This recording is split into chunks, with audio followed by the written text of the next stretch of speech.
मेरे दोस्तों, आज हम सीखते हैं हैज, हैव और हैड के 5 स्ट्रक्चर्स। छठा स्ट्रक्चर जो है जिसमें सिंस या फॉर यूज होता है, ये इसके नेक्स्ट लेक्चर में होगा। तो 5 स्ट्रक्चर्स को हम डिटेल से समझते हैं।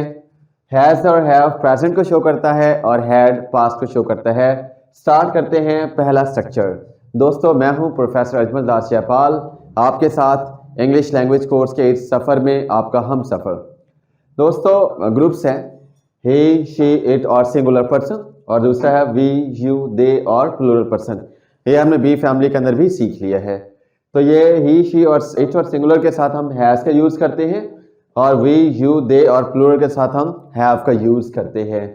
तो ये हैव इनके साथ, हैज इसके साथ, और हमने पहले ये सीखा था कि आए के साथ, जैसे इस एम आर में आए के साथ एम यूज होता था, ही, शी के साथ इज, वी, यू के साथ आर यूज होता था। तो यहाँ पे आई हैव के साथ कॉम्बिनेशन बना चुका है। आई हैव अ बुक, मेरे पास एक किताब है। यू हैव अ बुक, तुम्हारे पास एक किताब है। यू हैव मैनी बुक्स, आपके पास बहुत सारी किताबें हैं। दे हैव मैनी बुक्स, उनके पास बहुत सारी किताबें हैं। वी हैव मैनी बुक्स, हमारे पास बहुत सारी किताबें हैं। Gym and John have a book, gym and John के पास एक किताब है। या gym and John have many books, gym और जॉन के पास बहुत सारी किताबें हैं। यानी सबके लिए आपने हैव का यूज करना है। जैसे ही हैज अ बुक, उसके पास एक किताब है। शी हैज अ बुक, उसके पास एक किताब है। Ali has a book, Ali के पास एक किताब है। ये सिंगुलैरिटी को शो करता है हैज, और हैव प्लूरल को शो करता है। और इसका फर्स्ट स्ट्रक्चर है सब्जेक्ट प्लस हैज, हैव या हैड।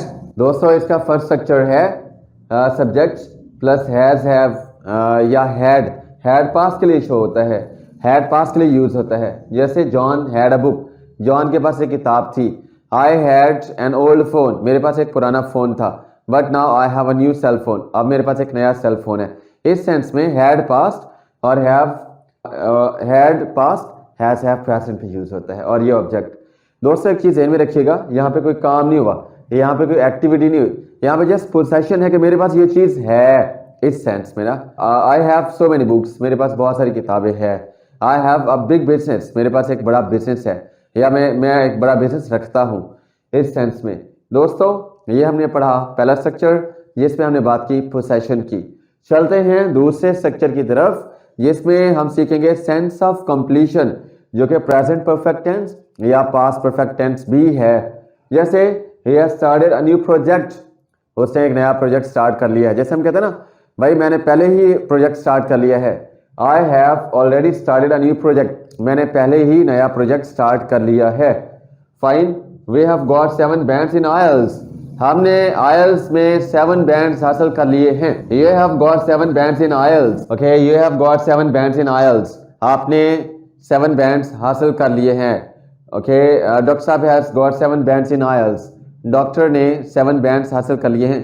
मतलब सेंस ऑफ कंप्लीशन है, या वो कर चुके हैं या कर लिया है। जैसे we have painted this room, हमने इस रूम को पेंट कर लिया है, हमने इस रूम को पेंट किया है, हम इस रूम को पेंट कर चुके हैं। तीनों में सेंस ऑफ कंप्लीशन है, मुकम्मल होने का एहसास है। तो ये क्या होगा structure, subject has, have, had passed perfect को शो करेगा, हैज हैव प्रेजेंट परफेक्ट को शो करेगा। प्रेजेंट में कोई काम मुकम्मल हो जाता है तो उसे कहते हैं प्रेजेंट परफेक्ट। पास्ट में कोई काम मुकम्मल हुआ था, शुरू और खत्म हो गया, उसको कहते हैं पास्ट परफेक्ट। फाइन, जैसे और वर्ब की थर्ड फॉर्म और ऑब्जेक्ट, ये लिखा है सेंस ऑफ कंप्लीशन, यानी मुकम्मल होने का एहसास। दोस्तों, हैड को अगर हम यूज करें तो इसमें 2 स्ट्रक्चर्स इकट्ठे यूज होते हैं मोस्टली। जैसे when I called mister Gopal, he had gone, जब मैंने मिस्टर गोपाल को कॉल की तो वो जा चुका था। When I called mister Gopal, he had eaten food, जब मैंने मिस्टर गोपाल को कॉल की तो उसने खाना खा लिया था। यानी जब एक किया तो दूसरा काम मुकम्मल हो चुका था। जैसे when I reach the station, reach क्या है, second form, past indefinite, verb की second form. When I reach the station, the train had gone, train जा चुकी थी। Okay, the patient had died before the doctor came, patient के आने, doctor के आने से पहले पेशेंट की डेथ हो चुकी थी या मरीज मर चुका था। यानी एक काम से पहले दूसरा काम हो गया, लेकिन दोनों पास्ट का हिस्सा थे, प्रेजेंट में नहीं। तो इस सेंस में हम पास्ट का भी यूज कर सकते हैं। और ये स्ट्रक्चर जो है, जो फर्स्ट ईयर सेकेंड ईयर के स्टूडेंट्स होते हैं FA FSC के, उनके टेस्ट में उनकी ट्रांसलेशन स्किल्स के अंदर, BS के अंदर, और ये जो आपके बाकी जो मुकाबले के इम्तहानात होते हैं CSS में, PMS में, जितने भी है उनमें ये सारे स्ट्रक्चर्स यूज होते हैं मेरे दोस्तों। ये था हमारा दूसरा स्ट्रक्चर। अब चलते हैं उस वाइट बोर्ड पे इसके तीसरे स्ट्रक्चर की तरफ। मेरे दोस्तों 2 स्ट्रक्चर्स हम सीख चुके हैं, हैज, हैव और हैड के, और अब हम चलते हैं तीसरे स्ट्रक्चर की तरफ जो इंतहाई खूबसूरत और प्यारा स्ट्रक्चर है। जैसे हमारा प्रोजेक्ट हैज बीन स्टार्टेड, हमारा प्रोजेक्ट स्टार्ट हो गया है, हमारा प्रोजेक्ट स्टार्ट हो चुका है, हो गया है या हो चुका है, ये है तो सेंस ऑफ कंप्लीशन ही, लेकिन फोकस क्या है? फोकस है हमारा आवर प्रोजेक्ट, ना कि उसमें था कि हमने प्रोजेक्ट स्टार्ट कर लिया है। We have started the project, यहाँ पे है प्रोजेक्ट स्टार्ट हो गया है, फोकस क्या हो गया? प्रोजेक्ट। हम जो काम करने वाले हैं वो साइड पे, और जो काम है वो फोकस, क्योंकि पैसे वो इसमें क्या होता है, काम करने वाला साइड पे, या तो हमें उसके बारे में पता है या हम उसको फोकस नहीं करना चाहते। 2 तरह से पैसिव का यूज होता है, या तो हमें उसका ऑलरेडी पता है, इसलिए जैसे खाना तैयार हो गया है, किसने तैयार किया? अम्मी ने तैयार किया, सिस्टर ने तैयार किया, जिसने भी तैयार किया वो इम्पॉर्टेंट नहीं है या उसको बताना जरूरी नहीं है। जैसे हम कहते हैं खाना सर्व हो चुका है, food has been serve, food has been prepared, class has been started, fine, our book has been publish, हमारी किताब पब्लिश हो गई है, हमने ही पब्लिश करवाई है ना, तो हमारा नाम लेने की इसमें जरूरत नहीं है। Fine, result has been announce, result announce किया जी यूनिवर्सिटी ने या बोर्ड ने, जिसने भी अनाउंस किया तो हो गया है, वो फोकस करने की जरूरत नहीं है। फोकस है रिजल्ट, रिजल्ट अनाउंस हो गया, यानी काम पे फोकस है, काम करने वाले पे फोकस नहीं है। और हम रोजमर्रा जिंदगी में ऐसे बेशुमार जुमले बोलते हैं, जैसे खाना सर्व हो गया है, खाना तैयार हो गया है, आपका एडमिशन फाइनलाइज हो गया है, जैसे your admission has been finalise, आपका एडमिशन फाइनलाइज हो गया था, your admission had been finalise, आपके मसाइल हल हो चुके थे, your problems had been solved, आपके मसाइल हल हो गए थे, फिर तुम्हें क्या मसला था? ये कहते नहीं है, कहते हैं भाई your problems had been solved, तुम्हारे मसले हल हो गए थे, फिर तुम्हें क्या मसला था भाई? ऑब्जेक्ट ये है हैज, हैव, हैड, फिर ये क्या है? बिन, ये बीन नहीं है मेरे दोस्तों, क्या है? बिन, जैसे कहते हैं तेरे बिन, और ये है वर्ब की थर्ड फॉर्म, और डैश डैश का मतलब क्या है कि आगे सेंटेंस बन सकता है जितना भी। जैसे result has been announced in the morning, सुबह ही रिजल्ट अनाउंस हो गया, in the morning result has been announced, fine. तो ये इस तरह से हम ये जुमले यूज कर सकते हैं। अगला है जी हमारे पास ये जो players have been welcomed, players को वेलकम कहा गया है, फोकस क्या है? प्लेयर्स, वैसे जैसे प्लेयर्स हैव वेलकम्ड, प्लेयर्स ने वेलकम किया है, players have been welcomed, players को वेलकम कहा गया है, जिसने वेलकम किया वो इंपॉर्टेंट नहीं है। जैसे players have been welcomed in the airport, airport पे इनको वेलकम कहा गया है। Okay, players have been welcome in the country, मुल्क में प्लेयर्स को वेलकम कहा गया है। तो फोकस क्या है? प्लेयर्स, और वेलकम जिसने किया है वो इंपॉर्टेंट नहीं है। दोस्तों ध्यान में रखिएगा, ये देखें सारी थर्ड फॉर्म आ रही है। वी हैव बीन ट्रेन्ड, हमें ट्रेन किया गया है, फॉर दिस जॉब, इस काम के लिए। We have been trained for this job, we have been trained for this project, we had been trained, हमें ट्रेन किया गया था इस प्रोजेक्ट के लिए।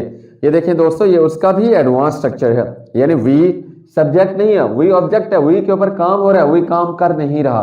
वेरी इंपॉर्टेंट, इसकी बहुत प्रैक्टिस कीजिएगा, ये आपकी राइटिंग में, आपकी स्पीकिंग में बहुत आपकी तमाम चीज़ों को ब्यूटिफाई करेगा।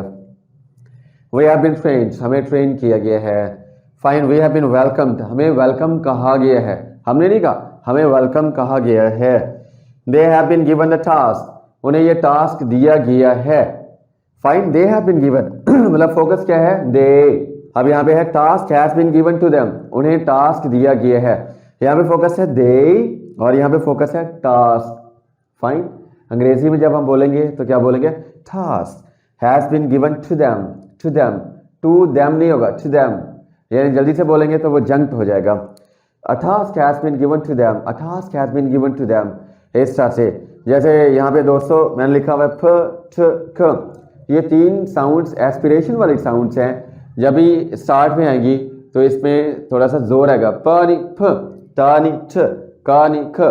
जैसे place, T, teacher. C, class, college, canteen, career. Fine, please. Now call me, call me. तो ये मेरे दोस्तों he has been transferred to Dubai. उसका दुबई ट्रांसफर किया गया, जिसने किया वो इंपॉर्टेंट नहीं है, ही उसका ट्रांसफर किया गया है। तो ये दोस्तों मेरे दोस्तों ये सारा था पैसिव वॉइस के मुतालिक थर्ड स्ट्रक्चर। चलते हैं चौथे स्ट्रक्चर की जानिब। चौथा स्ट्रक्चर है has to, have to, had to. To का वर्ड यूज होगा। I have to cook foods, मुझे खाना बनाना पड़ता है, मजबूरी है ना पड़ा या ना पड़ता है। I had to cook food, मुझे खाना बनाना पड़ा, क्या जी, मुझे खाना बनाना पड़ा, मजबूरी के सेंस में। I had to cook food, मुझे खाना बनाना पड़ा, मुझे खाना बनाना पड़ता है। Okay, she has to get up early, उसे जल्दी उठना पड़ता है। She had to get up early, उसे जल्दी उठना पड़ा, मजबूरी है। अगर हम कहते हैं ना उसे जल्दी उठना है, तब होगा शी इज टू। जो बी फैमिली हमने पढ़ा, is to, am to, are to, was to, were to. She is to get up early, उसने जल्दी उठना है। She is to meet with me, उसने मुझसे मिलना है। Fine, she is to cook food, उसने खाना बनाना है। Fine, she is to come here, उसे यहाँ पे आना है। She is to attend the class, उसने क्लास अटेंड करनी है, वो पिछला। She has to attend the class, उसे क्लास अटेंड करना पड़ती है, मजबूरी है। Fine, I have to go there, मुझे वहां जाना पड़ता है, मजबूरी है।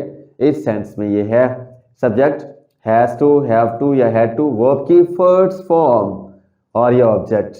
दोस्तों इसकी मैक्सिमम प्रैक्टिस कीजिएगा। आगे है जनाब, party had to be arranged, party arrange करना पड़ी या पार्टी को अरेंज करना पड़ा। किसने अरेंज की, ये फोकस नहीं है, पार्टी फोकस है। अब इन्हीं का ही पैसिव। दोस्तों फिर मैं बता रहा हूँ, पैसिव का यूज उस वक्त होता है जब हमने फोकस काम पे करना है, जब हमने फोकस ऑब्जेक्ट के ऊपर करना है, सब्जेक्ट के ऊपर नहीं करना। क्यों करते हैं, या तो काम करने वाले का हमें पता है, या हम उसको फोकस नहीं करना चाहते, या हम उसके बारे में ऑलरेडी जानते हैं, या वो हमारे लिए इम्पॉर्टेंट नहीं है। जैसे party has to be arranged, party arrange करना पड़ती है, हमें करना पड़ती है, पता है ऑलरेडी, हम जानते हैं, लिहाजा बायस लगाने की ज़रूरत नहीं है। Party had to be organise, party मुनक्कद करना पड़ी। Party had to be delayed, party को डिले करना पड़ा। Party had to be postponed, party को पोस्टपोन करना पड़ा। इस सेंस में this programme has to be organise in the central library, central library में इस प्रोग्राम को ऑर्गेनाइज करना पड़ता है, मजबूरी है।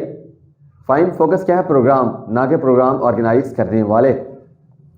Result has to be announce, result announce करना पड़ता है, या result to had to be announce on time, वक्त पर रिजल्ट अनाउंस करना पड़ा। इस सेंस में list have to be displayed, list को डिस्प्ले करना पड़ता है, या list had to be displayed, list को डिस्प्ले करना पड़ा। इस सेंस में आप इसका यूज करते हैं। तो मेरे दोस्तों ये हो गया object has to, have to, had to plus be plus verb की थर्ड फॉर्म।